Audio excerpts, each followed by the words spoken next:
नमस्कार साथियों, आप देख रहे हैं आपका अपना YouTube प्लेटफॉर्म संवाद लाइव। आज की इस वीडियो में आप देख रहे हैं राजकीय महाविद्यालय चौबट्टा-खाल में 12 दिवसीय जो कार्यक्रम चल रहा है देवभूमि उद्यमिता योजना का, आज उसका तीसरा दिन था। जी हाँ, और तीसरे दिन में एक युवा उद्यमी जो कि चौंदकोट क्षेत्र से ही है, जिन्होंने अपना एक उद्यम स्टार्ट किया है, उन्होंने आकर महाविद्यालय के छात्र छात्राओं के सम्मुख अपने विचार व्यक्त करने के साथ साथ एक अच्छा उद्यमी कैसे बना जा सकता है और उद्यम में किस प्रकार के रिस्क हैं और मार्केटिंग कैसे करते हैं और लेवलिंग कैसे करते हैं, वो सारे ही गुण उन्होंने छात्र छात्राओं को बताए। जी हाँ साथियों, राजकीय महाविद्यालय चौबट्टा-खाल में देवभूमि उद्यमिता योजना का आज था तीसरा दिन, जिसमें मुख्य अतिथि के रूप में मंच पर विराजमान रहे राजकीय महाविद्यालय चौबट्टा-खाल के प्राचार्य प्रोफेसर मुरलीधर कुशवाहा जी और मेंटर राहुल कुमार जी। देखिए हमारी एक विशेष रिपोर्ट जो कि लाइव सीधे सभी को मेरा नमस्कार। चलते हैं। मेरा नाम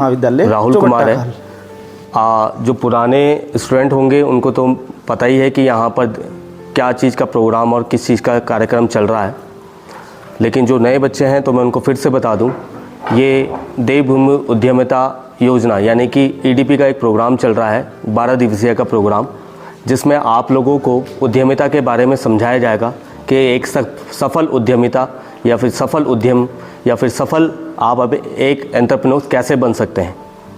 तो हमारा पहला दिन का जो सेशन था जिसमें हमने उद्घाटन किया, दूसरा दिन का सेशन था जिसके कल मैंने जो सेशन पढ़ाया है वो एज अ एंटरप्रेन्योर्स के बारे में पढ़ाया, जिसको हम उद्यमिता बोलते हैं, ठीक है, जिसमें हमने ये पढ़ाया कि एक अच्छा एंटरप्रेन्योर कैसे बन सकते हैं। आपके आसपास के क्षेत्रों में जो भी ज़रूरत की चीज़ें हैं, आप कैसे उन चीज़ों से अपना व्यवसाय को स्टार्ट कर सकते हैं।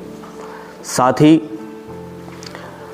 आज जो नए बच्चे आए हैं, पहले तो आप लोग अटेंडेंस भी ज़रूर लगाइएगा और साथ ही हमारा एक EDP प्रोग्राम का एक ग्रुप बना है, आप उसमें भी ज़रूर जुड़िए और रजिस्ट्रेशन ज़रूर करवाइए, जिसके 12 दिवसीय प्रोग्राम के बाद आप लोगों को इसका EDP का एक सर्टिफिकेट मिलेगा। अभी आप लोगों को सब चीज़ नॉर्मल लगेगा, लेकिन 12 दिवसीय प्रोग्राम के बाद आपको जब सर्टिफिकेट मिलेगा उसकी वैल्यू आपको पता चलेगी, जब आप भी हमारी तरह कहीं पे सेशन दे सकते हैं, हमारी तरह ही आप कहीं पे जाके अपने व्यवसाय को या फिर अपने अनुभव को शेयर कर सकते हैं। कार्यक्रम को आगे बढ़ाते हुए रिस्पेक्टेड प्रिंसिपल सर, हमारे रिस्पेक्टेड डॉक्टर सरवण सर, हमारे नोडल अधिकारी, और आज हमारे बीच में आपके एकेश्वर में ही जो अच्छे उद्यमी हैं, यहाँ पर जो कार्य कर रहे हैं और इसी महाविद्यालय से पढ़ के गए हैं, ध्यान से सुन लीजिए, फिर से बोल रहा हूँ, इसी महाविद्यालय से पढ़ के गए हैं। ये भी चाहते आप लोगों की तरह आते और चले जाते, लेकिन इनको अपना बिजनेस करना था। इन्होंने अपना B प्लान हमेशा रेडी रखा, क्योंकि इन्होंने अपने क्षेत्र में क्योंकि ये अपने क्षेत्र में एक अच्छा उद्यम स्थापित करने की सोचा इन्होंने, और साथ ही रोज़गार देने के लिए इन्होंने एक टीम बनाई, मुहिम चलाई, साथ ही जो समय दिया अपने तो उस चीज़ का एक्सपीरियंस, उस चीज़ का अनुभव ये आज आप लोगों के साथ शेयर करेंगे। और मैं सबसे पहले यही चाहूँगा कि पवन पांथरी सर को मैं हमारे जो प्रिंसिपल सर हैं उनका आज सम्मानित किया जाए पहले, जिससे कि उन्हें भी अच्छा लगे और हमें भी अच्छा लगे कि आज उन्होंने अपना कीमती समय यहाँ पर दिया है। तालियां बजा दीजिए। फोटो, एक मिनट सर, एक फ़ोटो ले, ये लीजिए, ये लीजिए।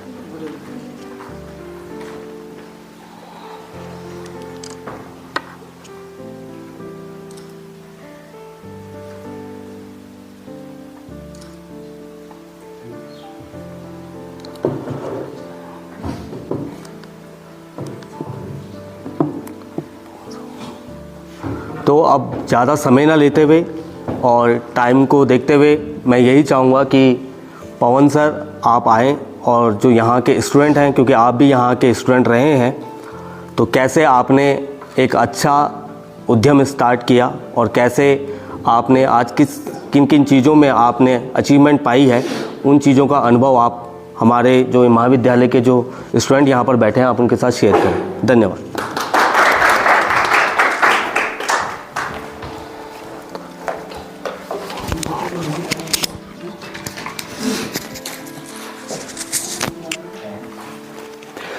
धन्यवाद राहुल सर, आपने मुझे मौका दिया यहाँ आने का। और सर्वप्रथम में जो यहाँ के प्राचार्य हैं, आदरणीय प्राचार्य प्रोफेसर मुरलीधर कुशवाहा जी और डॉक्टर श्रवण कुमार जी, जो कि नोडल अधिकारी समन्वयक यहाँ के इस उद्यमिता कार्यक्रम के हैं, यहाँ पे उपस्थित राहुल जी और शुभम रावत जी, जो कि सोमार्क हाइजीन केयर के यहाँ पे फाउंडर हैं, उन सबका तहे दिल से स्वागत और अभिनंदन भी करूँगा कि आपने यहाँ पे मुझे बोलने का मौका दिया और मेरे विचार जानने के लिए आपने मुझे यहाँ पे प्रस्तुत किया। मैं भी इसी महाविद्यालय में रहा हूँ 2016-17 में, और शुरू से ही क्या है कि हमारा जो ये क्षेत्र है बहुत पलायन यहाँ पे झेल रहा है। अभी मैं फ़िलहाल एक छोटा सा परिचय आपको देना चाहूँगा कि मैं अभी चौनकोट कृषक उत्पादक संगठन सहकारी समिति लिमिटेड में मुख्य कार्यकारी अधिकारी यानी चीफ एग्जीक्यूटिव ऑफिसर के पद पर यहाँ पर कार्यरत हूँ। पहले मैं पोखड़ा में था, अब मैं एकेश्वर में हूँ। तो हमारा भी एक जो किसानों के साथ एक उद्यम चल रहा है, जो भारत सरकार और कृषि विभाग उत्तराखंड के माध्यम से यहाँ पर चल रहा है, उस पर भी मैं आऊँगा। पहले मैं एक थोड़ा सा यहाँ पे परसेप्शन बता देना चाहता हूँ कि क्या क्या यहाँ पे चुनौतियाँ हैं, क्या क्या हमारी यहाँ पे मेंटेलिटी है किसी व्यवसाय को करने को लेकर। क्योंकि उत्तराखंड एक ऐसा प्रदेश है जहाँ पे पहले से ही जॉब के लिए, हमेशा नौकरी के लिए हमेशा आपको फोर्स किया गया होगा, या आपकी मेंटेलिटी उस तरीके से बनाई गई होगी कि आपने सिर्फ क्या करना है, नौकरी करनी है। नौकरी में भी ये था कि हमारे यहाँ से ज़्यादातर लोग सैनिक बनते थे, आर्मी में जाते थे, या पहले टीचिंग की लाइन थी कि आदमी कहता था कि टीचिंग की लाइन में चले जाओ या ये वाली सरकारी नौकरी कर लो। तो यहाँ पर जो पहले से मेंटेलिटी रही वो नौकरी की रही, और वो नौकरी की मेंटेलिटी इसलिए भी रही कि जो पहाड़ का इतिहास देखे या उत्तराखंड कुमाऊं और गढ़वाल का इतिहास देखे कि यहाँ पर चुनौतीपूर्ण परिवेश था, बहुत चुनौतीपूर्ण परिवेश था। उस टाइम पे क्या होता था कि एक रियासतें होती थी, राज्य होते थे, तो इतने ज़्यादा संसाधन यहाँ पे नहीं थे, खाने पीने के भी ज़्यादा संसाधन नहीं थे, रोज़गार या व्यापार करने के भी ज़्यादा संसाधन नहीं थे। तो हमने क्या किया कि हमने एक परसेप्शन उसमें ये बनाया कि हमें सिर्फ नौकरी करनी चाहिए। और क्या होता है कि जब एक लंबे समय तक कोई मेंटेलिटी हमारे दिमाग में डाली जाती है या कोई विचार हमारे दिमाग में डाला जाता है, तो पीढ़ियों तक वही चलता रहता है और उस सोच से निकलना हमारे लिए बहुत मुश्किल हो जाता है। तो यही इस प्रदेश में भी हुआ है, उत्तराखंड में, कि हमने हमेशा, चाहे हम कितने भी बड़े पढ़े लिखे हो गए हों, हमने हमेशा क्या किया कि नौकरी को ही पहला स्थान दिया, अपने व्यवसाय को या अपने बिजनेस को या अपने उद्यमों को कहीं स्थान नहीं दिया। तो सबसे बड़ी बात यहाँ पर यही थी। दूसरी बात ये थी कि इसी मेंटलिटी के चक्कर में जो हमारे यहाँ शिल्पकार होते थे, या पहले आपने देखा होगा कि शिल्पकार होते थे, कोई मिस्त्री का काम करता था, कोई कंडी वगैरह बुनने का काम करता था, जो प्राचीन कलाएं थी, कोई मूर्तिकार था, तो वो सारे व्यवसाय इसी मेंटलिटी के कारण हमारे यहाँ पे क्या होते गए, समाप्त होते गए। क्योंकि हमारी जॉब करने की एक मेंटलिटी बनी रही, अभी तक बनी हुई है। अभी भी हम कितना भी समझा लें, मैं एफपीओ कार्यक्रम में हूँ यहाँ पे और कोऑपरेटिव विभाग में हूँ, मैं जब किसानों के पास जाता हूँ तो मैं उनको कितना भी समझा लूँ कि हम उद्यम करके लोगों को रोज़गार दे सकते हैं। आप जॉब करोगे तो आप स्वयं के लिए जॉब करोगे, पर जब आप उद्यम करते हो, कोई आप इंटरप्रेन्योर बनते हो या आप कोई अच्छा सा व्यवसाय करते हो, तो आप 2 लोगों को जॉब दोगे या 4 लोगों को जॉब दोगे या 1000 लोगों को जॉब दोगे या उनको भी नौकरी दोगे, है ना। तो आप अपने भरण पोषण के साथ साथ और लोगों के साथ भी और लोगों का भी भरण पोषण कर रहे हैं, उनका भी परिवार चला रहे हैं। तो सबसे बड़ा पुण्य का काम वो भी है। इस मेंटलिटी को हमें हटाना होगा कि व्यवसाय सब कुछ है, क्योंकि सरकारी नौकरियां अब है नहीं, प्राइवेट सेक्टर में भी मंदी है, और इसीलिए सरकार ऐसी योजनाएं चला रही है। क्योंकि बेरोजगारी, आपको पता है, बड़े बड़े आंदोलन बेरोजगारी के ही नाम पे हो रहे हैं। आप हर जगह देखेंगे यहाँ आंदोलन हो रहा है बेरोजगारी के नाम पे। सबसे बड़ा चुनाव में भी मुद्दा यही रहता है कि बेरोजगारी है, पर हमें भी ये सोचना होगा कि बेरोजगारी अगर घट सकती है तो हमें उसके लिए उद्यमिता की ओर आना चाहिए। थोड़ा मैं अपने जो चौनकोट कृषक उत्पादक संगठन है, एक जनरल इंट्रोड्यूस आपको करवा देना चाहता हूँ कि भारत सरकार का कृषि एवं कृषक कल्याण मंत्रालय द्वारा पूरे देश में 10,000 एफपीओ बनाए जा रहे हैं, किसानों के संगठन बनाए जा रहे हैं। और दो चीज़ों में इनका रजिस्ट्रेशन हो रहा है। एक तो कोऑपरेटिव विभाग इनका रजिस्ट्रेशन करा है सहकारी क्षेत्र में। सहकारी क्षेत्र आप लोग जानते ही होंगे, सहकारिता ये होती है कि आप लोग मिलके जो काम करते हैं, सहयोग से जो काम होता है वो सहकारिता होता है।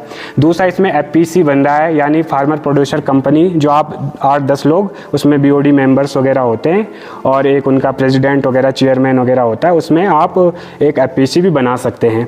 इसमें क्या होता है कि भारत सरकार आपको बहुत सारी मदद दे रही है, आपको इक्विटी ग्रांट्स की मदद दे रही है। सहकारिता में ये होता है कि सहकारिता में तो आपको मेंबर बनने के लिए 10 रुपये उसकी फ़ीस होती है, या जो आप सदस्य आप लोग निर्धारित करते हो वो शुल्क देते हैं।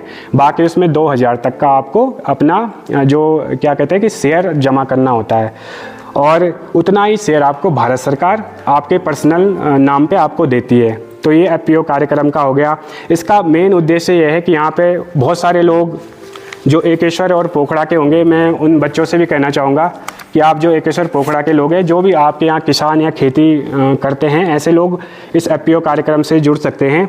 यहाँ पे अभी बहुत सारे FPO चल रहे हैं। पोखड़ा में महाराष्ट्र दीना कृषक उत्पादक संगठन सहकारी समिति लिमिटेड के अंतर्गत FPO कार्यक्रम चलाया जा रहा है, और एकेश्वर में कृषक उत्पादक चौनकोट कृषक उत्पादक संगठन सहकारी समिति लिमिटेड के तत्वावधान में कार्यक्रम चलाया जा रहा है, और एक हंस फाउंडेशन भी एक नया FPO यहाँ पर बना रहा है।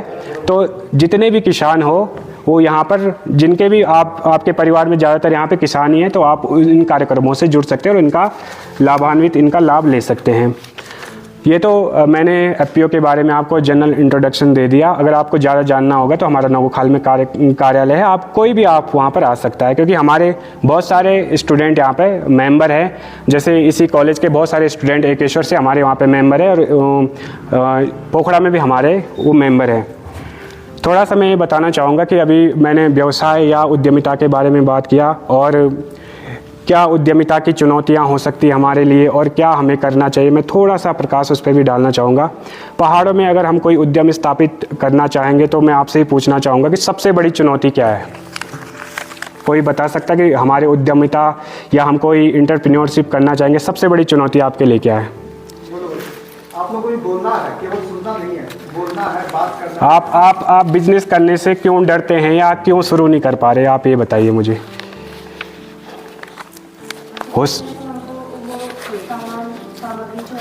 अच्छा, ठीक है, बिल्कुल अच्छा वो सुझाव रखा आपने कि सामग्री मिलनी चाहिए। और क्या संभावित चीज़ें हो सकती हैं जो हमारे पहाड़ों में हम कोई व्यवसाय शुरू नहीं कर पा रहे हैं? जी,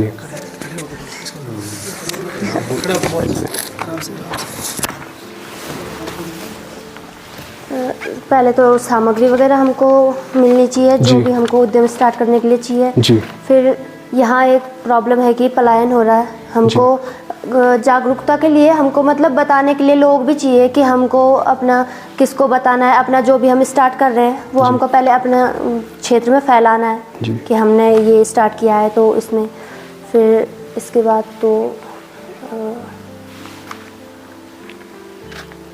मतलब पहले यही है, पहले तो मेन तो यही है कि फिर हमको अच्छी जगह चाहिए वो स्टार्ट करने के लिए, कहीं पे हमको स्टार्ट करना है। बिल्कुल सही बात आपने रखा। सामग्री, पलायन, जागरूकता है ना। देखो सब ट्रांसपोर्टेशन भी एक इशू है जी। करेंगे डिमांड यहाँ पे नहीं है, वहाँ पे खर्च बढ़ जाएगा ट्रांसपोर्ट का। एक आदमी जो वहाँ बना रहा है कोड गार्ड में सस्ते पे बेच सकता है वही माल, तो यहाँ पे जो बनाएगा बट नेचुरल है ट्रांसपोर्टेशन उसका रेट। जनसंख्या चाहिए हमको। अगर हम एक परिवार हम अगर कुछ बना रहे, अगर परिवार कोई है ही नहीं गांव में, तो हम क्या करेंगे वो बना के। फिर पहले सबसे पहले आस पड़ोस में हमको लोग चाहिए, डिमांड होना चाहिए कि हमको समय से वो आप बिक जाए, हाँ जी, प्रॉफिट होगा। माल तो अभी बना दिया, एक साल बाद तक वो चल रहा है, बिक रहा है, तो फिर तो आदमी तो परेशान हो जाएगा, कहाँ से इकोनॉमिकली जो है वो वीक हो जाएगा। आपने बहुत अच्छी बातें रखी यहाँ पे, है ना, उनके लिए तालियां हो जानी चाहिए। आप बैठ जाइए, मैं आपको बताता हूँ, है ना। जैसे आपने बहुत सारी चुनौतियों के बारे में बोला कि ये सारी चुनौतियाँ हैं। मैं सबसे बड़ी चुनौती हमारे यहाँ, मैं पहली चुनौती बताता हूँ। सबसे बड़ी चुनौती है सोच की। जिस दिन आप सोच लेंगे कि मुझे व्यवसाय करना है, मैं अपने जॉब वाले क्राइटेरिया से निकल गया और मुझे व्यवसाय करना है, उस दिन आप उद्यम स्थापित कर देंगे। शुभम रावत जी हैं यहाँ पे, लडवियों के ही हैं, ये उन्हीं की ग्राम सभा है, जो महाविद्यालय है आधा उन्हीं की ग्राम सभा में आता है। ये भी मुंबई में इनका व्यवसाय है, इनके पिताजी का बहुत बड़ा व्यवसाय मुंबई में और फॉरेन में भी इनका है। उन्होंने भी सोचा, उनके साथ में इतने दिनों से रहा, बहुत सारी चुनौतियां मैंने भी फेस की हुई हैं यहाँ पे, और उन्होंने भी फेस की हुई हैं कि हम विभाग से उनका सहयोग कर रहे थे कि सामग्री कहाँ मिलेगी या क्या चीज़ कहाँ मिलेगी, ये सब हम ढूंढ रहे थे। सबसे बड़ी मेंटलिटी पहले सोच की है। दूसरा, आप स्टूडेंट हो, एक R&D होता है, रिसर्च एंड डेवलपमेंट होता है ना, किसी चीज़ पर रिसर्च करना। तो आप स्टूडेंट हो, आप तो सबसे सटीक रिसर्च कर सकते हो। यहाँ पे आपके पास इतने एलिजिबल प्रोफेसर है, इतने योग्य प्रोफेसर है। सबसे पहले अगर आपको कोई व्यवसाय करना है, कोई व्यवसाय आपने करना है, तो उस पर आप रिसर्च कीजिए। सपोज मैं कहूँ कि टेक्सटाइल इंडस्ट्री है, कपड़ा इंडस्ट्री है। अब कपड़ा इंडस्ट्री बांग्लादेश में ही क्यों है? क्योंकि वहाँ पानी की उपलब्धता है, रॉ मटेरियल की उपलब्धता है।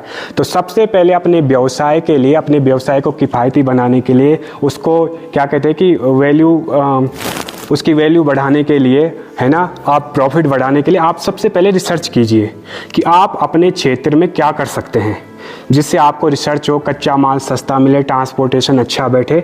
तो ये आप तो स्टूडेंट हो, कोई यहाँ पे बायोलॉजी का होगा, कोई ZBC का होगा, हर कोई किसी न किसी क्षेत्र में होगा। मैंने तो आर्ट्स पढ़ा है, फिर भी हम करते हैं रिसर्च। पर मैं ये बोला कि आप बहुत अच्छा अपने दिमाग को खुला रखिए, है ना, रिसर्च कीजिए, अपने क्षेत्र की जितनी भी चीज़ों को ऑब्जर्व कीजिए। मैं अगर गढ़वाली में कहूँ तो आपने अपने आंगन की किसी प्लांट्स को भी ऑब्जर्व नहीं किया होगा कि हमारे जो आंगन है उसके नीचे बाहर कौन सा प्लांट उग रहा है।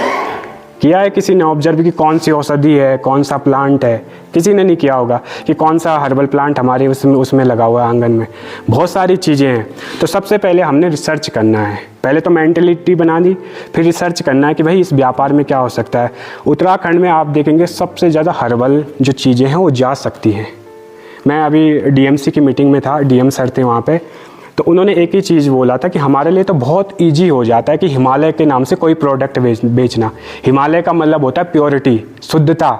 हिमालय नाम सुन के अगर मुझे साउथ से भी फ़ोन आते, हमने इंडिया मार्ट वगैरह में भी डाला अपना हो, तो साउथ से कोई पैया का बीज खोज रहा था, कोई पैया का पौधा खोज रहा था, कोई पैया को औषधि उसके लिए खोज रहा था। तो हमारे पैया जानते हो ना, पद्म होता है जो पेड़ आज हमारे यहाँ सूख रहे हैं, कोई देवदार का खोज रहा था। कई ऐसे हर्बल चीज़ें यहाँ पे, जैसे मैं नीचे बोला था कि अगर हम उपटनी बनाने लगे, गाँव में बहुत सारे लोग जानते, मर्या आपने गुड़ाई करी होगी, किसी ने, मुझे नहीं पता, पर मेरी मम्मी लोगों ने करी है। तो जब मैं हो जाता था, मैं पूछता था मम्मी ये कौन सा प्लांट है, तो कहती थी बोलता किस काम आता है? बोलता जब आप शादियों में बाना देते हो ना, गोरा होने के काम आता है। अब बिल्कुल हर बार हम क्या करते हैं, उसको खरपतवार समझ के उखाड़ के फेंक देते हैं। मैं एक एग्जांपल दूंगा भीमल शैम्पू वाले संजय बिष्ट जी का। भीमल का हम क्या करते थे, गायों को खिलाते थे ना।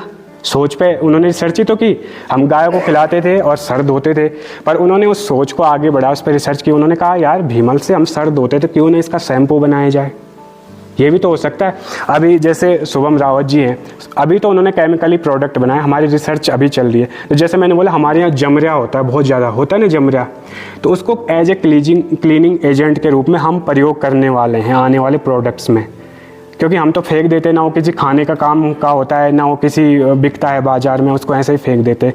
बट जब उन्होंने रिसर्च की और मैंने रिसर्च की तो ये पाया कि आजकल जो जैसे हर्बल टाइप के जो डिश वॉश लिक्विड हैं या जो क्लॉथ क्लीनिंग वाले एजेंट्स आते हैं या जो ऐसे प्रोडक्ट्स आते हैं, उनमें आजकल हर्बल की डिमांड बहुत ज़्यादा बढ़ रही है। उसमें आपकी लागत भी निकल रही है। देखो अगर ये बिकेगा तो ये कितने का बिकेगा आपको पता है? कितने का बिकेगा? 50 से 100 रुपये का बिकेगा। बट अगर आप हर्बल वाला बेचेंगे, हर्बल वाला यहाँ 300-400 से कम का नहीं जाएगा 1 लीटर। तो आपकी लागत वहाँ पे निकल गई। आपको सिर्फ क्या करना है, एक रिसर्च करना है। और आपके क्षेत्र में बहुत सी संभावनाएं हैं, बहुत सा आपके एरिया में तो जैव विविधता है, गढ़वाल में तो बहुत सारी जैव विविधता है हर्बल जो उत्पादों को लेकर। आपके यहाँ बुरांस है, बुरांस को आज तक किसी ने प्रमोट किया ही नहीं। हृदय रोग के लिए सबसे अच्छी औषधि बुरांस होता है, और आज सभी लोग हार्ट अटैक के मरीज हैं, है ना, हृदय रोगों के मरीज है। किसी ने उसकी हर्बल टी ना प्रमोट की, ना किसी ने उसको ऐसे लिया कि एज ए मेडिसिन या एज ए इसका ड्रिंक्स। स्क्वेस बना रहे हैं, मैं इसमें मानता हूँ कि स्क्वेस बहुत लोग बना रहे हैं, बट स्क्वेस एक हेल्दी ऑप्शन हमारे लिए नहीं है, क्योंकि इसमें बहुत ज़्यादा शुगर कंटेंट है। तो हमने कभी उस पर रिसर्च की कि हम इसको बहुत अच्छा हेल्दी ऑप्शन में इसको बुरांस को रखें। हमारे यहाँ किंगोड़ा होता है, उसको रखें, या बहुत सारी औषधियाँ, सुमया का मैंने नाम लिया, जो आजकल तो ब्यूटी प्रोडक्ट इतना है कि बहुत बड़ा मार्केट इंडिया में ब्यूटी प्रोडक्ट्स का है। तो ब्यूटी प्रोडक्ट्स तो हमारे घर के बगल में उग जाता है, पुस्तों पे उग जाता है, मकान के उसमें जो आंगन में उग जाते हैं ऐसी हर्बल जड़ी बूटियाँ। तो इन सब पे आपने पहले रिसर्च एंड डेवलपमेंट करना है। आपने कहा सामग्री में मुझे पता है कि चुनौतियाँ हैं। ये सामग्री तो रॉ मटेरियल आपने यही से ले लिया, अपने किसानों को भी रोज़गार दिया और आपको भी रोज़गार मिला, आपने 2 लोगों को जो वहाँ पे बना रहे हैं उनको भी रोज़गार मिला। दूसरी, अगर उसकी पैकेजिंग वगैरह की आती तो इतना मुश्किल नहीं पड़ता। देखो, जब आप पहले करते हो तो किसी भी बिजनेस, चाहे वो दिल्ली में रह रहा है चाहे वो अहमदाबाद में रह रहा है, सबको मुसीबतें आएंगी, एक को ही नहीं आएंगी, उनको भी आएंगी। अगर हम इसके लिए पैकेजिंग, इसके लिए लेबल, अभी उनको पता है कि हम लेबल ढूंढने के लिए देहरादून भी गए, दिल्ली भी गए, कहाँ सस्ता पड़ेगा, पहले रिसर्च करने में सबको।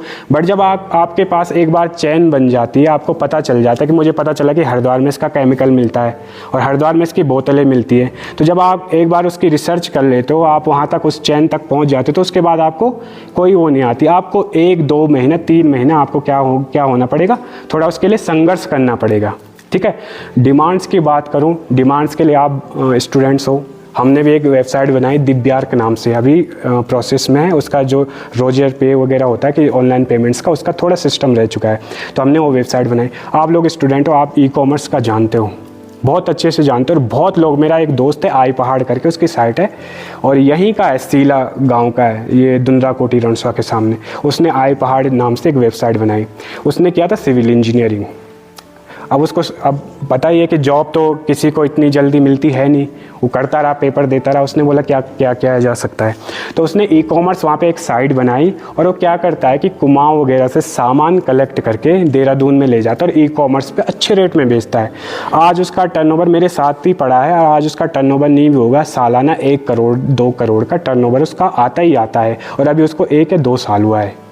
तो आप ऐसी संभावनाएं ढूंढिए। मार्केटिंग्स के लिए सर भी, मैंने कहा कि सर पहले आरबीआई में भी रह चुके हैं, और भारत सरकार के या उत्तराखंड सरकार के मार्केटिंग के लिए बहुत सारे कार्यक्रम चल रहे हैं। आपके लिए अगर आपकी फंडिंग की दिक्कत है, फंडिंग की दिक्कत के लिए बहुत सारे कार्यक्रम है। मुख्यमंत्री स्वरोजगार योजना है, PMFME है। अगर आप विभागों में जाते, विभागों में नहीं जाते, आप मुझसे भी संपर्क कीजिए। हम तो किसानों को बताते रहते हैं कि आप बहुत सारी योजनाओं का लाभ ले सकते हैं, क्योंकि सरकार भी चाहती है कि, सरकार भी ये नहीं चाहती कि बेरोजगारों की संख्या बढ़े, सरकार भी चाहती है कि उद्यमिता बढ़े, क्योंकि जॉब्स आपका AI का ज़माना है, जॉब्स आपकी AI खा जाएगा। स्टाफ की हर जगह कमी है, क्योंकि सरकार को वेतन देना होता है, वेतन तभी दिया जाएगा जब उनके पास रेवेन्यू होगा। उत्तराखंड में तो वैसे भी रेवेन्यू की कमी है, पहले ही कर्जे में स्टेट है, तो इसीलिए ऐसे कार्यक्रम चलाए जा रहे हैं। तो हम उस मेंटालिटी से निकल के अपने आसपास की संभावनाएं खोजें। कृषि में भी एक छोटा सा मैं एक और उदाहरण देना चाहूँगा कि जब यहाँ पर कृषि होती थी पहले, बहुत बृहद क्षेत्र में, हमने कृषि पर रिसर्च करना ही छोड़ दिया। सबने प्लान किया, अब वहाँ लोग कर रहे हैं दिल्ली में 10-10, 12-12 हज़ार की, वहीं दम घुट रहा है उनका। जब गर्मियों में 50 डिग्री सेल्सियस तापमान चल जा रहा है, तब लोग कह रहे हैं कि हम घर की ओर चलते हैं।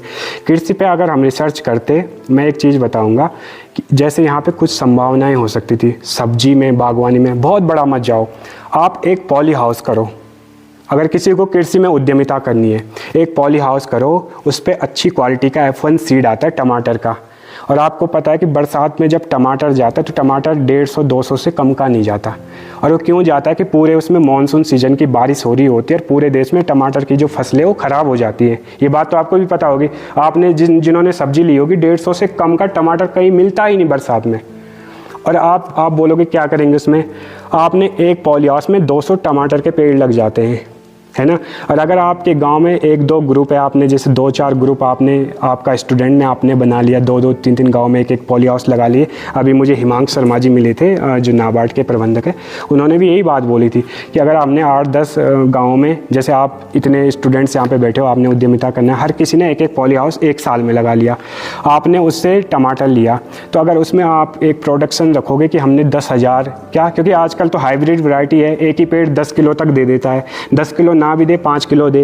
आपने 10,000 का लक्ष्य ले लिया कि हमने 10,000 किसके पेड़ लगाने, टमाटर के। बहुत ज़्यादा जगह टमाटर को नहीं चाहिए होती, है ना, आप सब मिलके कर सकते हो। तो 10,000 का 5 गुना कितना हुआ, 50,000। और अगर 50,000 मंडी में अगर वो टमाटर उस सीज़न में, हमारे यहाँ सबसे बड़ा बेनिफिशरी है कि टमाटर हमारे यहाँ उस सीज़न में होता है जब पूरी फसलें ख़राब होती है और मंडियों में रेट बहुत हाई होता है। अगर वो 50,000 का जो टमाटर है, 50,000 केजी का जो टमाटर है, अगर उस 50 से 60 रुपए किलो भी बिके तो कितना हो रहा है, कितना हो जाएगा आपके लिए, कितना पैसा आ जाएगा, कितना रेवेन्यू आ जाएगा आपके पास। लगा सकते हो, 25-30 लाख का रेवेन्यू आपके पास आ जाएगा। समझ रहे हो ना मेरी बात को? तो हमें सिर्फ सोच को विकसित करने की बात है। और मंडी आपके लिए ज़्यादा दूर नहीं है, मंडी कोटद्वार में मंडी है, आपके नजीबाबाद में मंडी है, हरिद्वार में मंडी है, क्योंकि ट्रांसपोर्टेशन का यहाँ से कितना लेता है, 3000 कोटद्वार का लेता है। तो आराम से अगर आप 1000-2000 kg अगर एक दिन में ले जाते हो तो आपका आराम से ट्रांसपोर्टेशन का निकल जाता है। बहुत सारी चीज़ें हैं, मैं एक ही स्कीम नहीं कह रहा हूँ, बहुत सारी है उद्यमिता के लिए। यहाँ पर हनी का है, अभी मैं परवेश इस्टवाल जी हैं इसोटी में, तो उन्होंने क्या किया कि आप तो इसमें बॉटनी वगैरह के या बायोलॉजी के स्टूडेंट्स भी होंगे, है ना, जीव विज्ञान वगैरह के स्टूडेंट भी होंगे। तो उन्होंने एक रिसर्च की कि जो यहाँ पे जो इंडिका होती है, एपिस इंडिका ही होती है ना सर मेरे हिसाब से, तो वो जो यहाँ पे जो ये मधुमक्खी होती है वो बॉक्स में नहीं रहती, वो क्या कर रहती है, पारंपरिक घरों में रहती है। पर उन्होंने एक ऐसा बॉक्स उनके लिए तैयार किया मधुमक्खियों के लिए कि वो अब उन बॉक्सों में भी रहती हैं। और उसका शहद जो मेलिफेरा से है, इसका जो यहाँ की स्थानीय मधुमक्खियाँ हैं उनका शहद मेलिफेरा, जो इटालियन है, शायद इटालियन बी है ना मेलिफेरा, तो इटालियन बी से उनका शहद बहुत अच्छा होता है। वो इसलिए होता है कि हमारे आसपास जितनी भी जड़ी बूटियाँ हैं उनका जो रस है, उनका जो शहद है वो लेके वहाँ पे आती हैं, है ना। तो इस पे भी आप लोग अगर एक स्टूडेंट होकर रिसर्च कर सकते हो। और हनी का अगर आप कीमत देखेंगे तो जो यहाँ का स्थानीय हनी है मरी हालत में वो 700 से 800 रुपये, 800 रुपये तो हमारे FPO को देते हैं, हम 1000 रुपये में उससे देते हैं, 800 रुपये आप उसको बेच सकते हो। दूसरा एक चीज़ और, एक अच्छा उदाहरण मैं दूंगा, जैसे बद्री गाय है, यहाँ पे बहुत हवा है A2 घी की, आपने किसी ने सुना A2 मिल्क, A2 घी, किसी ने नहीं सुना होगा ना, जबकि आप लोगों को इन चीज़ों पे रिसर्च करनी चाहिए। जो A2 घी होता है यहाँ पे बद्री गाय का होता है A2 घी, और उसकी कीमत अभी 3000 रुपये किलो है। जो आपके घर में आप घरेगौड़ी बोल दो ना, घर की गाय होगी किसी के पास, जर्सी वगैरह नहीं, हॉलिस्टन वगैरह या जर्सी वगैरह नहीं, पर जो आपकी घर की गाय, छोटी गाय होती थी, उसका घी 2000 से 3000 रुपये ई-कॉमर्स में बिकता है। और यहाँ पे एक लड़का है पोखड़ा में, अभिषेक, वो लगभग 1500 रुपये में उसको होलसेल में देता है। यहाँ पे महादेव भी हैं, यहाँ पे घरतोली में, वो भी देते हैं, ठीक है। तो आप इन चीज़ों पे, पशुपालन पे भी कर सकते हो। उसके साथ पशुपालन के साथ आ जाओ आप हर्बल धूप पे। हर्बल धूप का इतना बड़ा वो है, क्योंकि हमने इस पे एक सर्वे किया था। आपके पौड़ी में एक महीने में 3 से 4 लाख तक का, 4 से 5 लाख तक का हर्बल धूप का वो है, क्या है, मार्केट है। और सप्लाई करने वाला कोई नहीं है। आप बोलेंगे भाई सामग्री कहाँ से लाएंगे? सामग्री आपके पास, मैंने बोला कुंजू है, सुमोया है ना, दारू हल्दी सुना होगा आपने, जंगली हल्दी देखी, जंगली हल्दी, वही उसका इंग्रेडिएंट्स होते हैं, ठीक है। उसमें थोड़ा गाय का घी होता है, थोड़ी सी कपूर जो मार्केट में आसानी से मिल जाती है, तो उससे भी आप, और वो बिकता क्या है, जो साधारण धूप होती है वो बहुत ज़्यादा पॉल्यूशन करती है, बट हर्बल धूप बहुत ज़्यादा पॉल्यूशन नहीं करती, बहुत अच्छा होता है। क्योंकि कपूर भी ऐसा होता है कि वो जो बैक्टीरियल प्रभाव होता है, जो नेगेटिव वातावरण होता है, उसको समाप्त करने का काम करता है ना। तो आप छोटी छोटी सी रिसर्च अपने स्तर पर कीजिए कि हमारे यहाँ क्या संसाधन है। ज़रूरी नहीं कि मैं अगर कोलकाता कपड़े के लिए मार्केट के लिए या लुधियाना ऊन के मार्केट के लिए है, तो वो इसलिए है कि वहाँ पे वो रॉ मटेरियल सस्ता है। हमें ये देखना है कि हमारे यहाँ क्या मटेरियल हमें उपलब्ध हो सकता है, और हमारे पास तो बहुत सारी संभावनाएँ, छोटी मोटी संभावनाएँ बहुत सारी। आपने नेटल का देखा हो, नेटल मीन्स कंडाली बोलते हो जिसे आप ना, बिच्छू घास।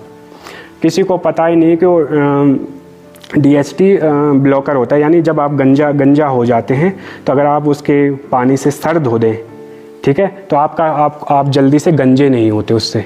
किसी को इसके बारे में पता नहीं होगा, है ना, नहीं होगा ये बात पता। तो बहुत अच्छा वो है। आजकल आप देखो कि सबसे ज़्यादा दवाइयाँ तो बालों की बिक रही है, ब्यूटी प्रोडक्ट्स की बिक रही है, कितनी डिमांड है। कोई भी 5000 की 10,000 की दवाइयाँ ऐसे ही अपने लिए ले आ रहा है। तो आप छोटी छोटी रिसर्च कीजिए, और ये चीज़ें ऐसी कि जो हमारे घर में हम ऐसे कूड़ा समझ के इनको फेंक देते हैं, ठीक है। बात करूँ मैं इनको, अगर आपने इन हर्बल चीज़ों को यूज करना है, इन प्लांट्स को यूज करना है, तो हम कैसे कर सकते हैं ना, ठीक है। एक बात ये भी हम सीधा उखाड़ के तो नहीं ला सकते, क्योंकि वन विभाग का भी उस पर रिस्ट्रिक्शन होते हैं, है ना, बहुत सारे प्रतिबंध होते हैं उस पर। और क्या इसमें प्रोसेस होता है, तो इसमें एक प्रोसेस ये होता है कि अगर आप हर्बल पे काम करना चाहें तो हर्बल पे काम करने के लिए आपको एक भेषज जो होता है लाइसेंस लेना होता है, जो हमारे कोटद्वार से मिलता है, जिला भेषज केंद्र से, कोटद्वार से, वहाँ से आपको एक लाइसेंस मिलता है, बहुत अच्छे से मिल जाता है वो लाइसेंस, है ना। तो हर्बल पे अगर आप काम करना चाहें तो वहाँ से एक लाइसेंस ले सकते हैं।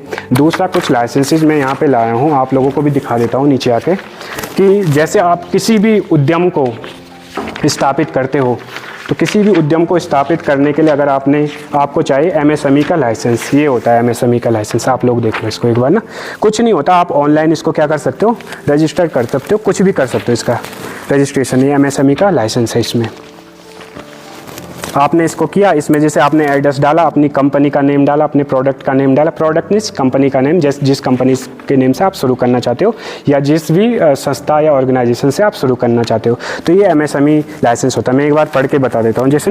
जैसे ये भाई साहब है शुभम रावत जी, उनका लाइसेंस है ये एमएसएमई। ये हमने खुद बनाया है, शुभम भाई और मैंने, फ़ोन से ही बनाया मोबाइल से, ठीक है। तो आपने क्या करना है कि एमएसएमई की वेबसाइट में जाना है, कोई भी उद्यम स्थापित करने से पहले उसका रजिस्ट्रेशन करना है। ये इसलिए ज़रूरी होता है कि आपको सब्सिडी मिलनी होती है, किसी भी चीज़ की क्या होती है सब्सिडी, या आपने कहीं लोन लेना है, या क्योंकि कोई भी उद्यम ही होता है कि हमें सरकार में रजिस्ट्रेशन दिखाना पड़ता है ना, कि कोई इलीगल गतिविधि तो नहीं कर रहा। अब सपोज आपने कोई काम कर लिया है ना, काम आपने कर लिया, किसी ने आपने आरोप लगा दिया कि भाई आप तो बम बना रहे हैं, या किसी ने आपने इलीगल आप ड्रग्स के पेडलर है या कुछ आरोप लगा लिया, तो उसके लिए सर्वप्रथम पहले हमें सरकार को बताना होता है कि हम ये काम कर रहे हैं। जैसे सपोज ये सोमार्क हाइजीन केयर का क्या है, लाइसेंस का है, ये एमएसएमई सर्टिफिकेट है सोमार्क हाइजीन का। तो इसमें हमने एड्रेस वगैरह डाल रखा है कि लड़वियो, चौबट्टा खाल, पौड़ी गढ़वाल, अपने नंबर्स वगैरह, ईमेल आईडी वगैरह, और इसमें हमने बता रखा है कि हम क्या काम करने वाले हैं। ये है काम, manufacturing of chemical and chemical products, ठीक है। तो इसमें लिखा है उसने कि soap, detergent, cleaning, polishing preparations, perfumes and toilet preparations, है ना। तो ये आप देख लो कि सबसे पहले हमने जब कोई उद्यम स्थापित करना है तो हमें पहले क्या करना है कि एमएसएमई का जो है लाइसेंस, ये सर्टिफिकेट हमें सरकार से लेना है। उसके बाद आ जाता है कि एमएसएमई तो हम लेंगे। अब अगर हम केमिकल वाला प्रोडक्ट नहीं, फूड वाला प्रोडक्ट इस्तेमाल कर रहे हो, जैसे फूड प्रोडक्ट्स होते हैं जो हमारे खाने पीने की चीज़ें, अगर हम वो इस्तेमाल कर रहे हो तो हमें कौन सा लाइसेंस चाहिए होगा, तो हमें चाहिए होगा फसाई का licence, food safety and standard authority of India का लाइसेंस। ये उसका लाइसेंस होता है। सिंपली आप क्या कर सकते हो, इसकी एक छोटी सी फीस होती है। राहुल सर कितनी होती होगी इसकी फीस? 100 रुपीज़।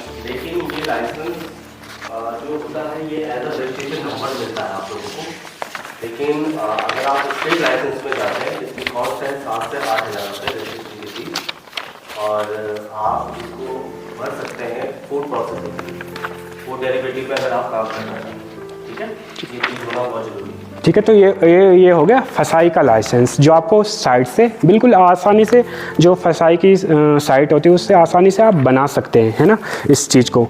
इसमें क्या होता है कि आपका ये होता है कि कुछ फसाई के कुछ स्टैंडर्ड होते हैं, कुछ मानक होते हैं कि हमें कैसे काम करना है, कहीं हम गंदगी से काम तो नहीं कर रहे, किस हिसाब से हम काम कर रहे होते हैं, वो स्टैंडर्ड आपको फॉलो करने होते हैं। और दूसरा ये इसलिए भी होता है कि जब हमारा फूड प्रोडक्ट कोई मार्केट में जाता है, तो मार्केट में जाने पे क्या होता है कि हमें कोई लाइसेंसिंग की ज़रूरत है, विश्वसनीयता तो चाहिए ना हमारे प्रोडक्ट्स को, कि कौन विश्वास करेगा, है ना। तो हमें ये होता है कि सरकार ने एक ठप्पा लगा दिया हम पे, एक लाइसेंस दे दिया कि आप अपने प्रोडक्ट बेच सकते हो और एकदम सेफ हैं, है ना, उनके मानकों के अनुसार हम क्या कर रहे हैं, काम कर रहे हैं। अगर कोई कृषि में काम करना चाहे, है ना, जैसे मैंने बोला कि टमाटर बेचने जाओगे मंडी में, तो मंडी के लिए एक मंडी का लाइसेंस बनता है, 8 या 10 हज़ार का बनता है, आपके नाम से ही बनता है मंडी लाइसेंस। तो एक ई नेम भी बनता है, नेशनल एग्रीकल्चर मार्केट, इसके नाम से बनता है, ई नेम की साइट से आप जा सकते हो, और एक मंडी लाइसेंस बनता है। आप वही वर्ड टाइप कर लेना मंडी लाइसेंस, जैसे मैं बोला मंडी लाइसेंस, इससे आपको साइट पे आ जाएगा। और आजकल इतना बड़ा कोई नहीं है, अपना नाम नूम भरना सबको ही आता है। मुझे लगता है कि फ़ोन हर कोई चलाता है ना, सभी फ़ोन चलाते हैं, सभी स्मार्टफोन चलाते हैं, तो ये मंडी लाइसेंस आता है। एक जैसे हमारा चौनकोट कृषक उत्पादक संगठन है, ठीक है, आपको कोऑपरेटिव क्षेत्र में काम करना है। आपने बोला कि भाई मैं अकेले काम नहीं कर सकता, मैं अपनी सहकारिता में क्या करना चाहता हूँ, काम करना चाहता हूँ। और अभी तो भारत सरकार का जो सहकारिता मंत्रालय, नया मंत्रालय सहकारिता मंत्रालय बना है, अमित शाह जी उसके वो हैं, मंत्री जी हैं उसके। तो भारत सरकार भी चाहती है कि आप सहकारिता के क्षेत्र में बहुत अच्छा काम करें। अच्छा, कोई सहकारी कंपनी ऐसे आप जानते हो जो सहकारी कंपनी जिसने बहुत अच्छा काम किया हो? सहकारिता मीन्स समझते हो ना आप, कोऑपरेटिव मीन्स, किसी को पता है कि सहकारिता क्या होती है, सहकारी क्या होता है? नहीं जानते होंगे शायद हम ना। और जबकि ये कॉलेज भी उसी सहकारिता से बना है। जो इस कॉलेज का, चौबट्टा खाल कॉलेज का इतिहास है, यहाँ की जितनी भी स्कूल हैं वो सब सहकारिता से बनी है। ये भी जनता डिग्री कॉलेज था पहले, है ना। सहकारिता मीन्स जब आप सभी सहयोग करके किसी काम को करते हैं, राज किया तो ये अब हुआ ना, पहले इसका इतिहास ये है कि जो हमारे पूर्वज थे, चाहे वो लड़वियों के रहे हों, पांथर के रहे हों, सभी ने इसके लिए पत्थर की ढुलाई की यहाँ पे, उसके लिए बात कॉलेज बनाया। और जितने भी आप यहाँ पे जनता कॉलेज देखते हो, चाहे पहले चौबट्टा खाल था, सुराई डांग है, देवराज खाल है, सुरके थे, सभी लोगों ने सहकारिता में उस काम को किया। सहकारिता में किसी कंपनी का नाम जानते हैं आप जिसने बहुत बड़ा काम किया हो सहकारिता के क्षेत्र में? अच्छा, सहकारिता का मैं एक फंडा आपको बता देता हूँ, मतलब एक बेसिक रूल बता देता हूँ। जब आप लोग सभी सहयोग करके एक ऑर्गेनाइजेशंस बनाते हैं, आपने बोला मैं उस गांव की हूँ, मैं उस गांव की हूँ, है ना, तो ये क्या हो गया, सभी मिलके एक ग्रुप बनाया आपने। जैसे आप समूह हो गया, समूह तो एक छोटे क्षेत्र में हो गया, पर सहकारिता में क्या होता है कि बहुत बड़े क्षेत्र में आप, जैसे आपने अपने ब्लॉक में, जैसे हमारे अपने ब्लॉक में है, या गांव में पूरा गांव मिलके कोई काम कर रहा है तो सहकारिता होता है। तो उसका एक रजिस्ट्रेशन होता है जिसको जो है निबंधन प्रमाण पत्र कहते हैं, जो निबंधन सहकारी समितियाँ पौड़ी गढ़वाल या गढ़वाल मंडल हमें देता है। उसके लिए एक बायलॉज बनता है। बायलॉज ये बनता है उत्तराखंड सहकारी समिति अधिनियम धारा 8 के अंतर्गत बनता है। उसका एक बायलॉज होता है, उसमें नियम होते हैं, उसमें अध्यक्ष और सचिव का चुनाव होता है। और आपके यहाँ जो बस आती है जीएमओ की, वो भी सहकारिता की बस है। समझ गए ना, आप जिस बस में जाते हो, जीएमओ रोडवेज नहीं, जीएमओ की जो बस है सहकारिता है। सबसे बड़ा नाम सहकारिता में अमूल इंडिया का है। अमूल का नाम जानते हो आप सभी? अमूल का दूध पीते हो तो अमूल का जो ब्रांड है वो सहकारी ब्रांड है, सबसे बड़ी सहकारी कंपनी है अमूल। उसके बाद इफ्को, जो किसान लोग बाहर रहते हैं, प्लेन्स के लोग ज़्यादा इफ्को को जानते हैं, तो सहकारिता में सबसे बड़ी कंपनी इफ्को है। तो इस सहकारी का रजिस्ट्रेशन भी मैं आपको बता देता हूँ। अगर आपने उस क्षेत्र में भी काम करना है तो आप उसमें कर सकते हो, देख लो एक बार हम सभी। तो ये बेसिक किसी भी व्यवसाय को शुरू करने के लिए पहले मैंने बताया कि आपको अपनी सोच बदलनी है। फिर उसके लिए आपने रिसर्च एंड डेवलपमेंट करना कि रिसर्च क्या हुई, हमारी डेवलपमेंट क्या हुई, हमारे प्लान्स क्या हैं, ABC क्या प्लान है, कहाँ पे क्या फेल हो सकता है, कहाँ पे हमको मटेरियल मिल सकता है। और मटेरियल मिलना आजकल बहुत मुश्किल नहीं है, मैं बता दूँ, क्योंकि ऑनलाइन में इंडिया मार्ट है, ट्रेड इंडिया है, काफ़ी सारी ऐसी साइट्स है जो आपको ऑनलाइन दिख जाएंगी। यहाँ के लिए बहुत मुश्किल है, पर फिर भी अगर इनके सहयोग से आप चलोगे तो आपको बहुत ज़्यादा आसान हो जाएगा। और संघर्ष, मुझे पता है किसी भी चीज़ को करने के लिए, चाहे आप जॉब ही क्यों ना करें, आपको 10 साल 5 साल तो पढ़ना ही पड़ता है, उसके लिए भी संघर्ष हर चीज़ को मतलब शुरू करने के लिए, हर व्यवसाय को शुरू करने के लिए करना पड़ता है ना। बाकी अगर कोई प्रश्न वगैरह आपको पूछना हो तो आप पूछ सकते हैं, आप भी देख सकते हैं इसको ना। इस सहकारी का ये होता है प्रमाण पत्र। अगर कोई क्वेश्चन करना हो किसी चीज़ पे, किसी फील्ड के बारे में या कोई व्यवसाय के बारे में, तो आप मुझे मैं आपको बता सकता हूँ, आप बता सकते हैं अपने प्रश्न, अपने सुझाव, अपनी समस्याएं उसमें भी रख सकते हैं। फिर मैं थोड़ा शुभम सर होंगे यहाँ पे, हाँ, उनको भी इंट्रोड्यूस कराऊंगा आपसे। कुछ पूछना है आप पूछ सकते हैं, ऐसा कोई वो नहीं है। बोलो बेटा। देखो, मैंने स्टार्टिंग में पहले दिन यही बोला था कि आप रेगुलर ये 12 दिन से जो प्रोग्राम है इस पर अटेंड करिए। देखिए, अभी जो आप नए हैं तो नए को तो आज पहला दिन है, ठीक है, लेकिन जो ऑलरेडी यहाँ पर 2 दिन के सेशन और ये तीसरा दिन है, तो हमने उद्यमिता के बारे में भी कल भी बताया था कि आप लोग एक आइडिया तो कम से कम अपने माइंड सेट करके आपके आसपास ही हो रहा है। कल मैंने पुदीना की भी बात करी, घरों में हो रहा है, मिर्चें हो रही है घरों में, आपके आसपास एलोवेरा हो रहा है, चलो अगर इनके भी अपने क्या चीज नहीं है, तो आप इसी से एक अच्छा व्यवसाय स्टार्ट कर सकते हैं आप, ठीक है ना। लेकिन उसके लिए यह है कि सबसे पहले आप लोगों को एक अपने दिमाग में एक आइडिया तो रखना ही पड़ेगा। हम ये नहीं कह रहे हैं कि किसी को सरकारी नौकरी न मिले, हम ये नहीं कह रहे, आप जरूर ट्राई करें, लेकिन एक समय जरूर आएगा कि उम्र जैसे जैसे आपकी बढ़ती जाएगी, आपके पास चैलेंजेस उतने बढ़ते गए, लेकिन आपको प्लान भी रखना पड़ेगा कि आज मैं स्टार्टिंग, अगर मैं अभी छोटे व्यवसाय से स्टार्ट करती हूँ तो आने वाले 2 या 3 साल के बाद आप कम से कम एक अच्छा उद्यम आप लोग अपना कर सकते हैं। और आसपास के ये भी आपके ही क्षेत्र के लोग हैं, कहीं बाहर से नहीं आए हैं, ये भी आपके महाविद्यालय से पढ़ के गए हैं, इन्होंने भी गवर्नमेंट की नौकरी की तैयारी करी होगी, लेकिन उन्होंने अपना एक बिजनेस भी स्टार्ट करके बैठे हैं। आज उनके पास इतना अनुभव हो चुका है कि वो आसपास के क्षेत्रों में अपना प्रोग्राम भी करवा रहे हैं, आप लोगों को स्पीच दे रहे हैं। कल जब हमारी इनसे बात हुई, उनका सर मैं आऊँगा तो बच्चों को मैं चाहता हूँ कि मैं समझाना चाहता हूँ कि मैं क्या करूँ। तो आप लोग भी एक ना एक आइडिया जरूर रखिए। आप ही के बीच में यहाँ पर शुभम जी हैं, शुभम जी हैं, थोड़ा सा मैं उनको इंट्रोड्यूस भी करवा देता हूँ ना, फिर शुभम जी भी करवा। शुभम जी के बारे में आप समझ लीजिएगा, ये भी आप ही के ही उम्र और आपके ही एज के हैं, तो आप समझ लीजिए कि ये आपके ही उससे कितना अच्छा कारोबार स्टार्ट करके बैठे रहे हैं। ठीक है। शुभम जी हैं, आप ज़्यादा दूर के नहीं हैं, शुभम रावत ग्राम लड़वियों के हैं, ज़्यादा दूर के नहीं हैं। और आपका मुंबई में भी उनका अच्छा कारोबार है, पेट्रोकेमिकल के उसमें क्षेत्र में बहुत अच्छा कारोबार करते हैं। और अभी उनको, क्योंकि उनको जाना भी है कुछ दिनों में, नाइजीरिया की साइड भी है उनकी, बाहर भी उनका काम चलता है। और रिलायंस हो गया या टाटा हो गया या जो पेट्रोकेमिकल्स के क्षेत्र में काम कर रहे हैं, जो भी कंपनियां, बड़ी बड़ी कंपनियां, उनके साथ उनका टाई अप है। और बहुत छोटी उम्र है अभी मेरे भाई की, मतलब 25 से 26 की उम्र होगी, 26 की उम्र होगी ना आपकी, 26 की उम्र है। और बहुत अच्छा लक्ष्य उन्होंने हासिल किया है। वो जब मुंबई से यहाँ पर आए तो उन्होंने देखा कि यहाँ के लिए, क्योंकि यहाँ वो भी प्लान करके ही गए थे, पर हर किसी का होता है कि अपने क्षेत्र के लिए एक दर्द होता है, क्योंकि माँ और मातृभूमि को हम लोग स्वर्ग मानने वाले लोग हैं। तो उनका भी एक था कि यार यहाँ से पलायन है, यहाँ लोग नहीं दिखते या बहुत किसी कमी है। तो उन्होंने यहाँ पे एक स्टार्टअप यहाँ पे किया है। और ये स्टार्टअप यहाँ पे उन्होंने सोमार्क हाइजीन केयर के नाम से एक स्टार्टअप किया। अभी इसकी ब्रांडिंग और लेबलिंग होना बाकी है, क्योंकि हम शॉर्टली था, सर ने भी बहुत, क्योंकि आज बहुत दिन से शिविर भी था तो हम भी नहीं कर पाए उतनी तैयारियाँ। तो ये प्रोडक्ट्स उन्होंने बनाए हैं यहाँ पर, और अभी इनका प्रोसेस मार्केटिंग्स का चल रहा है, वेबसाइट उनकी रेडी हो रही है ना। बहुत सारे उनके अभी हर्बल में भी प्रोडक्ट्स आने वाले हैं, क्योंकि क्या है कि आपने जैसे बिटिया ने बताया था कि यहाँ पे क्या है कि जो सामग्री की थोड़ा प्रॉब्लम होती है, तो हमें भी ये हुआ कि पहले हमें एक 1 मंथ या 2 मंथ तो अभी इनको ढूंढने में ही लग गया कि कहाँ से हमारे लिए बेटर हो सकता है, कहाँ से हमारे लिए बेनिफिशियरी हो सकता है। तो मैं थोड़ा उनसे भी चाहूँगा कि वो भी अपने एक्सपीरियंस शेयर करें कि उनको कैसा लगा यहाँ पे आके, और मुंबई से यहाँ पे आके उनको कैसा लगता है, क्या वो सोचते हैं इसके बारे में।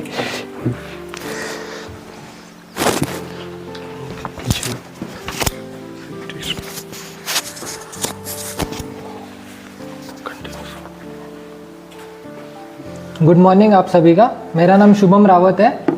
यहाँ का तो मेरा एक्सपीरियंस नहीं था, बट इनसे मिलने के बाद, मतलब जब मैं पहले गांव आता था तो एग्रीकल्चर बहुत था यहाँ पे, पर जब मैं अभी गांव आ रहा हूँ तो मैं देख रहा हूँ कि जो किसान हैं ये सारे अपने एग्रीकल्चर छोड़ रहे हैं, मतलब, है ना। तो ऐसा मत कीजिए, यहाँ पे बहुत कुछ स्कोप है। अभी ये प्रोडक्ट है, किसको किसको पता है ये क्या है? से मालूम हो रहा है किस काम में आता है? कुछ चीज़ तो बताइए, घरों में यूज होता है ये। ऐसे बोलिए। ये किसी को नहीं पता ये क्या है? बर्तन धोने का भी। राइट। हाँ बोलिए ना, मैं वही कह रहा हूँ। ये किसके किसके घर पे होगा? ये क्या काम आता है? टॉयलेट क्लीनिंग के काम आता है। ओके, शर्माने की बात नहीं है, बताइए, बोलिए। यह है फिनाइल फ्लोर क्लीनर। किससे बनता है ये पता है आप लोग को? पाइन ऑयल से। तो इसकी कॉस्टिंग क्या है, मतलब जैसे आप बोल रहे थे कि ट्रैवलिंग ये सब, तो सब कॉस्टिंग लगा के इसमें हमें 1 लीटर बनाने पे, ये तो आधा लीटर है, 1 लीटर पे हमें कॉस्टिंग आती है इसकी 48 रुपीज़।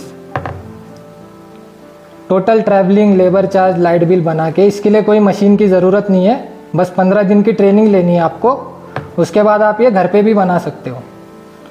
48 रुपीज़ इसकी कॉस्टिंग है, और ये मार्केट में आप बेचने जाओगे तो मिनिमम 100 रुपीज़ में आप इसको बेच सकते हो। तो इससे कितना फ़ायदा हो रहा है आप लोगों को? है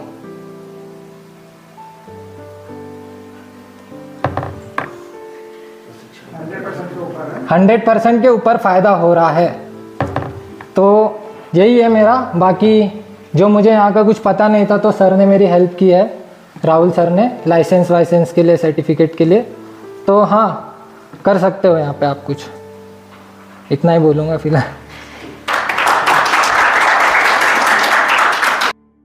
इलीगल चीज़ें जिस पे नारकोटिक विभाग कंट्रोल करता है, अफीम, रमाई क्षेत्र में अफीम की भी खेती कंट्रोल्ड वे में होती है। उसका भी जो है, जो लीसा होता है, उसके जब फल होता है उस पर चीरा लगाते हैं, वहाँ से अफीम मिलता है। लेकिन सीड जो भांग का होता है उसको खाते हैं। औषधि जो है बहुत ज़्यादा गुण है उसमें। धार्मिक बहुत ज़्यादा महत्व है। धतूरा हो गया, भांग हो गया, तो बहुत सारे ऐसे चीज़ें हैं जिनमें इसेंशियल्स आए होते हैं, ऐसे मिला के हम धूप, अगरबत्ती और बहुत सारी औषधि भी बना सकते हैं। तो इसको बहुत ज़्यादा है, आपके माइंड सेटअप की बात है। कुछ सोचिए, अगर हमारे इतने 12 दिन के प्रोग्राम में से कोई भी 1-2 आइडिया आ जाएगी, जिसको कोई ऐसे प्रोडक्ट बनाने का हुनर होगा, आप आगे करेंगे नहीं करेंगे ये मुझे नहीं मालूम है, आप घरों में भी या कुछ ऐसी चीज़ें हैं बना के हमको दिखा सकते हैं, ये भी हमारी एक उपलब्धि होगी। रजिस्ट्रेशन हो रहा है, क्या पता आपके दिमाग में कोई चीज़ें, ये लोग यहीं के हैं, इनके भी दिमाग में आइडिया आया, जैसे कि कहा गया मशरूम कल्चर बहुत बड़ा एक स्कोप है। हम तो चाहते हैं कि हमारे वहाँ, कल बात कर रहा था मैं, कि यहाँ पर भी एक कोने में बहुत सारे बिल्डिंग जो है ऐसे जो है खाली पड़े हैं, तो उसमें हम मशरूम कल्चर करा सकें। मैं ये भी चाहूँगा कि ये पॉली हाउस एक छोटा ही सही हम अपने वहाँ बना सकें। कीवी की बात हो रही थी, कुछ लोग कीवी को ग्रो कर रहे हैं, और ड्रैगन फ्रूट्स, हम तो यहाँ पे बच्चों को ज्ञान देते हैं ना, तो वो चीज़ें हम यहाँ पे दिखा सकते हैं। बहुत सारी चीज़ें हैं जिस पे हम बीच बीच में बोलते रहेंगे। और एक मैसेज ज़रूर मैं देना चाहता हूँ, पहाड़ बहुत बेमिसाल है, इसका कोई जो है दूसरा सानी नहीं है और इसका कोई विकल्प भी नहीं है। हमारी धरती माँ जो है पहाड़ों से, जंगल से, महासागर से घिरी हुई है। हमारी उत्पत्ति बहुत बाद में हुई, कहा जाता है कि मुश्किल से 2 लाख साल पूर्व ही हमारी उत्पत्ति हुई। हमारी का मतलब मानव जाति की, होमो सेपियंस सेपियंस।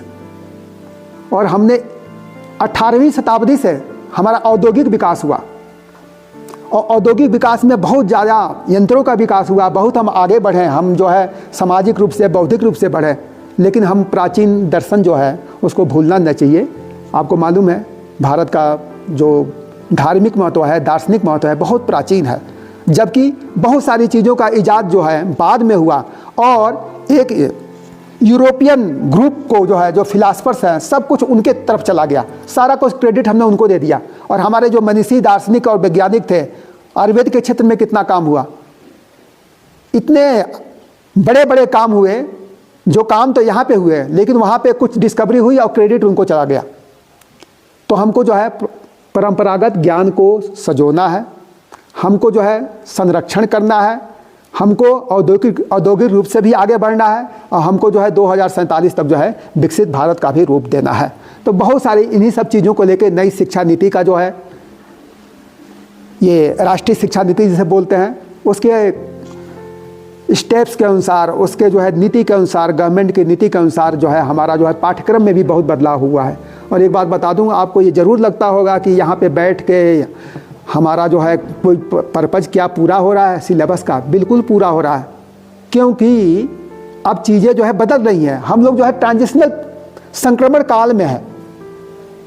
सोशल मीडिया बहुत बड़ा चेंज कर रही है, AI जो है आने वाले दिनों में क्या कर देगा कुछ पता नहीं है, रिस्क भी है इनके, और हमको इन्हीं सब चीज़ों के बीच में है आगे भी बढ़ना है। प्राकृतिक संसाधनों से उत्तराखंड है खुशहाल। जितने भी हिमालयी राज्य हैं उसमें एक उत्तराखंड का अहम महत्व है। ग्लेशियर हिम शिखर सदा नीरा नदी का प्रभाव, यहाँ पे क्या है क्या नहीं है, ग्लेशियर है, सदा नीरा एवरग्रीन जो है, जो फ्लो कर रही हैं नदियाँ वो हैं। वन में औषधि जीव जंतु है ठंडी शुद्ध बयार, वन में औषधि जीव जंतु है ठंडी शुद्ध बयार। अब यहाँ की बात करें, बांज, बुरांस, काफल, अखरोट, चीड़, देवदार। वन में औषधि जीव जंतु हैं ठंडी शुद्ध बयार, बांज, बुरांस, काफल, अखरोट, चीड़, देवदार। सूरज, चांद, चांदनी, बादलों की छटा पार। इको टूरिज्म, रिलीजियस टूरिज्म, धार्मिक जो है पर्यटन की बात करते हैं, पर्यावरण के पर्यटन की बात करते हैं। इससे अच्छा जो है उत्तराखंड से अच्छा जो है भारत में क्या हो सकता है। लेकिन बहुत सारी चैलेंजेस भी हैं।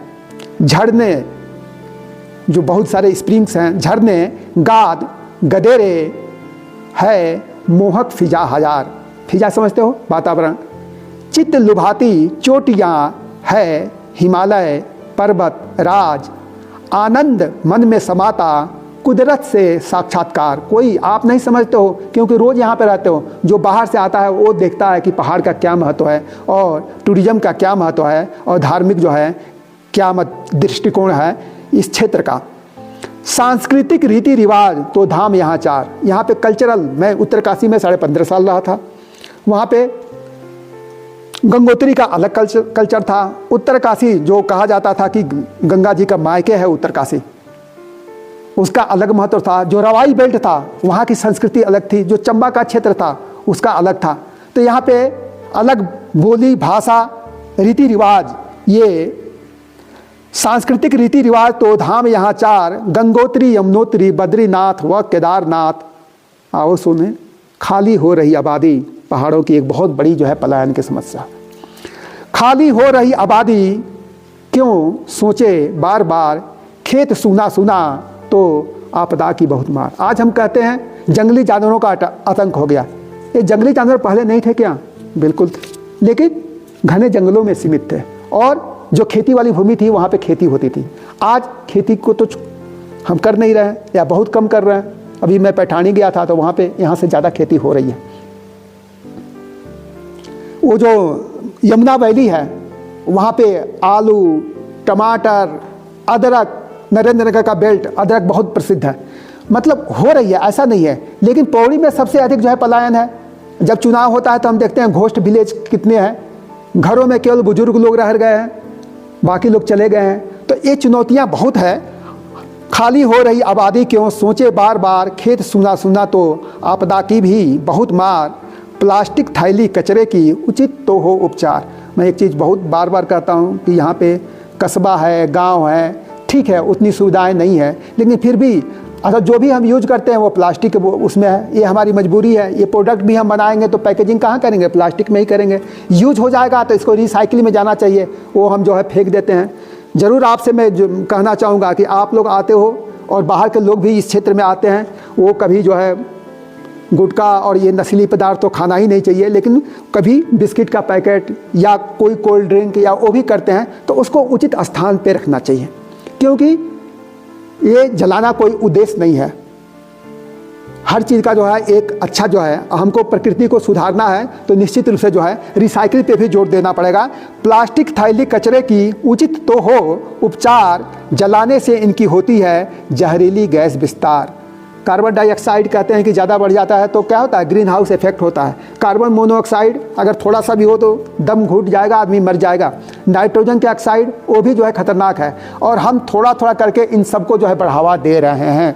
तो औद्योगिक विकास कभी ये नहीं कहेगा कि आप धरती माँ को ऐसा कर दीजिए कि इस पर जीवन के लिए कोई जगह ही नहीं बचे, या और अब तक सहती रही है धरती, और जब सह नहीं पाती है तो कहीं आंधी है, कहीं भूकंप है, कहीं बाढ़ है, कहीं अतिवृष्टि है, कहीं सूखा है, और तरह तरह के जो है ये चैलेंजेज हमारे सामने आते हैं। आपने देखा अमेजन में और कहाँ कहाँ आग लग गई, बुझाई नहीं, कितने अरबों डॉलर के नुकसान हो रहे हैं। खेत सुना सुना तो आपदा की बहुत मार, प्लास्टिक थैली कचरे की उचित तो हो उपचार, जलाने से इनकी होती है जहरीली गैस विस्तार। पलायन रोकना है, पलायन रोकना है तो क्या होना चाहिए? पलायन रोकना है तो प्रभावी चाहिए भी रोजगार। व्यवसायिक कृषि, जैसे कि बात हो रही थी, कृषि को व्यवसाय के रूप में काम करें। मैं बार बार कर रहा था कि एक खेत में आप करोगे तो जंगली जानवर आएंगे, लेकिन वही 20, 25, 50 खेत में लोग मिल के करें। जैसे गवाड़ी में गया था, बिल्कुल आसपास के इतनी अच्छी भूमि वहाँ पे है, वहाँ भी खेती नहीं हो रही है, लेकिन 20 लोग भी किसान मिल के करें और उसका वो करें, सुरक्षा करें, तो मेरे समझ से जंगली जानवरों का आतंक भी जो है उतना नहीं रहेगा जितना हम सोच रहे हैं। व्यवसायिक कृषि, बागवानी, पर्यटन का हो विस्तार। भारत भूमि विशाल, विशाल भारत भूमि है।